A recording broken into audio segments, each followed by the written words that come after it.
Hello everyone. So welcome to Meet Catalyst. This is my new YouTube channel and इसके through हम बहुत सारी पढ़ाई करेंगे, बहुत सारी स्ट्रैटेजी को जानेंगे, हमारे जो भी वीकनेस है हम उनके बारे में जानेंगे, ठीक है। हम अपने वीकनेस को कैसे इम्प्रूव कर सकते हैं, कैसे ठीक कर सकते हैं, हम उनके बारे में जानेंगे।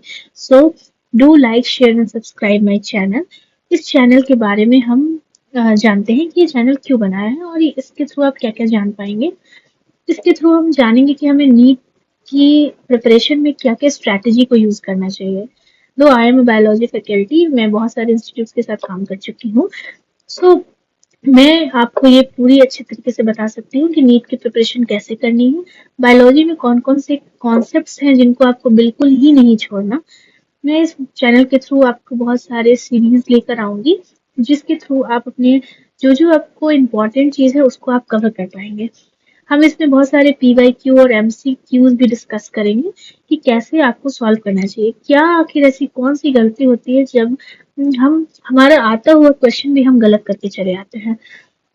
तो कभी कभी वो बच्चे बहुत मेहनत करते हैं बट कभी कभी उनके साथ ऐसा होता है कि जैसे ही वो टेस्ट देकर आते हैं वो बहुत ही ज्यादा डिप्रेस हो जाते हैं। क्यों? क्योंकि उन्होंने पढ़ा है, उन्हें आता कुछ सब कुछ है, बस टेस्ट में मार्क्स कम आते हैं। तो एक बहुत माइनर माइनर मिस्टेक करके आप आते हैं। तो हम लोग उसको भी इम्प्रूव करने की कोशिश करेंगे कि कैसे वो सब ठीक कर सके। मैं आपके लिए एक मेंटरशिप के लिए भी लेकर आऊंगी सीरीज जिसमें हम वन टू वन बात कर सकेंगे कि आपकी आखिर से प्रॉब्लम क्या आती है, ठीक है। नाउ हमारा बेसिक गोल यही है कि नीट 2027 को हम कैसे क्रैक कर सके। जो बच्चे अभी 11th में हैं, जो अपनी शुरुआत कर रहे हैं पढ़ाई, और जो अभी 11th को कंप्लीट करके 12th में है, ये उनके लिए बहुत ही हेल्पफुल होगा, ठीक है। हमारा टारगेट यही है कि हम 650 से ज्यादा स्कोर कर सके। ड्रीम कॉलेज हर किसी का होता है कि एम्स, जीएमसी और ऐसे ऐसे अच्छे अच्छे कॉलेज मिल जाए जिनके थ्रू आप अपना एमबीबीएस कंप्लीट कर पाए।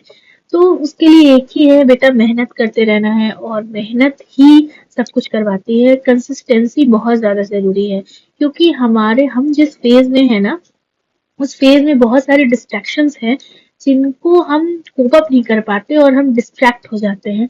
हमारी पढ़ाई कंसिस्टेंट नहीं रहती है, इसकी वजह से हम कहीं ना कुछ तो लैक कर रहे होते हैं, जिसकी वजह से हम अपने ड्रीम गोल को कवर नहीं कर पाते। सो हम इसमें ये सब सारी चीजों को धीरे धीरे सॉल्व करते हुए चलेंगे। हमारा 2 ईयर का प्लान है बट यस, हम उनके लिए भी हेल्प करेंगे जिनका 11th कंप्लीट हो गया और कहीं ना कहीं उनको बहुत ही ज्यादा बहुत ही डाउन बहुत फील हो रहा है कि बहुत ही ज्यादा कि मेरा 11th अच्छा नहीं है, ठीक है। सो हम उनके लिए भी बहुत सारे ऐसे हेल्पफुल सीरीज लेकर आएंगे जिसमें आप अपने 11th को स्ट्रॉन्ग कर सकते हैं। घबराने की जरूरत नहीं है। आप 12th में आ गए हैं, आई नो आपको बोर्ड का प्रेशर होता है, आपको 11th का भी प्रेशर होता है कि आपने 11th खराब कर लिया है। इसमें कोई भी घबराने की बात नहीं है, आप हर कुछ अच्छे से कर सकते हैं but consistency is very important and hard living. Okay, now हमारा बायोलॉजी का स्ट्रेटेजी क्या होना चाहिए। हमें एनसीईआरटी बिल्कुल ही स्किप नहीं करनी है। कभी भी 1-2 साल पहले 2-3 क्वेश्चंस ऐसे आए थे जो उसके जैसे ही हमारा यूनिट शुरू होता है वहां पे जो एक पेज रहता है उसमें जो कंटेंट दिया था उससे आए थे, ठीक है। सो हमारे एनसीईआरटी का लाइन बाय लाइन बहुत इंपॉर्टेंट है।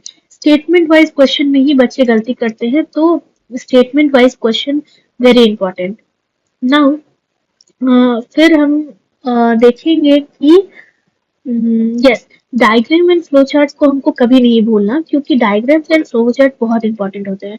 कभी कभी क्वेश्चन बायोलॉजी के वैसे ही आ जाते हैं जो पूरे डायग्राम में ही रहते हैं और कभी कभी हम बहुत ज्यादा कंफ्यूज हो जाते हैं कि इसका ये मार्केशन सही है या गलत है, ठीक है। डेली एमसीक्यू प्रैक्टिस करना है।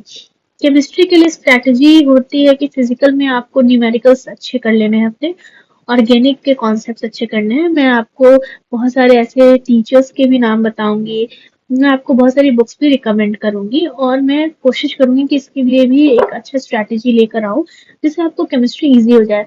क्योंकि मोस्टली बच्चों को फिजिक्स से डर लगता है और केमिस्ट्री उनका अच्छा होना चाहिए। सो अगर बायोलॉजी एंड केमिस्ट्री आपको बहुत ही अच्छा होता है and physics is like okay okay होता है तो भी आप अच्छा खासा स्कोर कर सकते हैं, ठीक है।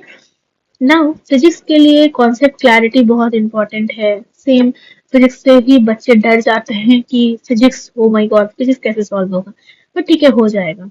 नाउ डेली रूटीन आपका क्या होना चाहिए? आपको सुबह सुबह मॉर्निंग में बायोलॉजी पढ़ना है, ठीक है? फिर आपको दिन भर उसको नहीं पढ़ना। आप फिर फिजिक्स पढ़िए, केमिस्ट्री पढ़िए, एंड सोने के टाइम जैसे ही आप बेड पे चले जाते हो, आप आधे घंटे पहले लेट जाओ, और आपको कोशिश करना है कि आपने बायोलॉजी में जो सुबह पढ़ा था उसको आप वैसे ही एज इट इज रिकॉल करिए, या आपकी क्लास में जो पढ़ाई हुई है उसको एज इट इज रिकॉल करिए। इससे क्या होता है ना, बायोलॉजी आपके टिप पे हो जाती है, आप उसको वैसे पढ़ने लग जाते हैं जैसे टीचर आपको पढ़ाने की कोशिश कर रहा होता है। सो आपको बायोलॉजी के साथ वही करना है, राइट? मॉक टेस्ट तो आपको बिल्कुल ही देना है, क्योंकि कभी कभी हम लोग क्वेश्चन देखते सोचते हैं कि हाय ये तो क्वेश्चन आराम से बन जाएगा, बट क्या होता है कि क्वेश्चन में कहीं ना कुछ ट्रिक ऐसा छुपा होता है जिसकी वजह से हम कहीं ना कहीं गलती कर देते हैं। सो मॉक टेस्ट बहुत जरूरी है, गलतियों से ही इंसान अपने आप को सुधार पाता है। सो टेस्ट देना जरूरी है और इम्प्रूव करना है अपने वीक एरियाज को। कभी कभी क्या होता है कि क्वेश्चन हम बहुत जल्दी में पढ़ लेते हैं, कभी कभी क्वेश्चन हमें समझ नहीं आते, कभी कुछ वर्ड समझ में नहीं आते, तो बेसिकली मॉक टेस्ट के थ्रू आप अपनी प्रैक्टिस को बहुत ही ज्यादा इनहेंस कर पाएंगे। फाइनल मैसेज यही है कि स्टे कंसिस्टेंट, ट्रस्ट करिए, आप जो कर रहे हो वो अच्छा कर रहे हो, इस पे भरोसा रखिए। थोड़े हर्डल्स आते हैं, आपका आपकी भी कहीं ना कुछ लैग हो रहा होता है, और थोड़ा थोड़ा आज के जो टेक्नोलॉजीज है उसका भी डिस्ट्रैक्शंस रहता है, तो उसके लिए कोई घबराने की बात नहीं है, आप अच्छा करेंगे। And all the best for your NEET exam, coming NEET exam for 2026. Now we are going to start our preparation for NEET 2027. So stay tuned, do like, share and subscribe my channel, and हम वैसे ही साथ में पढ़ाई शुरू करेंगे। Okay, bye, have a nice day.